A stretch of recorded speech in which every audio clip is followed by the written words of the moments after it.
Si Sophie de Wessex a été pour Meghan Markle une personne de confiance auprès de qui apprendre les codes de la monarchie avant son entrée dans la famille royale, il se trouve que pour Lady Diana, cette personne n'était autre que la princesse Margaret. Âgée d'à peine 19 ans lorsqu'elle s'est fiancée au prince Charles, la princesse de Galles a dû apprendre en vitesse le protocole royal avant leur mariage en juillet 1981. Toutefois, son entrée chez les Windsor ne s'est pas faite sans quelques maladresses, qui trahissaient déjà son rejet des contraintes. Après un premier faux pas en optant pour une robe noire à l'occasion d'une soirée officielle, la jeune femme les a enchaînés par la suite, comme la fois où elle a été photographiée endormie au premier rang d'un concert au Victoria et Albert Museum.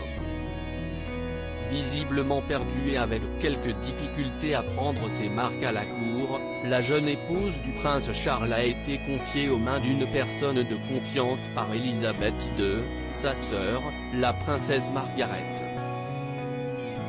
Si est en effet cette dernière qui a aidé Lady Diana à se faire une place au sein de la famille royale, rapporte Point de vue. Cependant, il se pourrait bien que cet esprit libre qu'avait tante Margot ait influencé, ou n'ait fait que renforcer, l'esprit frondeur de la princesse de Galles. Margaret un grand soutien pour Diana après sa séparation avec Charles. Habituée au scandale, la princesse Margaret aurait en effet pu influencer le comportement que Lady Diana a adopté après la naissance de ses fils, pour lesquels elle a notamment brisé plusieurs traditions royales, notamment concernant leur éducation. Toutefois, si elles ne semblaient pas en apparence si différentes de par leur côté rebelle, il se trouve que la sœur d'Élisabeth II a complètement rayé de sa vie l'épouse du prince Charles, après son interview Vérité concernant son mariage, où elle révélait notamment les infidélités de son mari.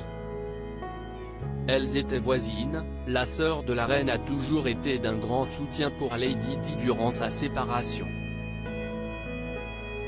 Après cela, elle ne voulait plus rien avoir à faire avec elle, rapportait ainsi Andrew Morton.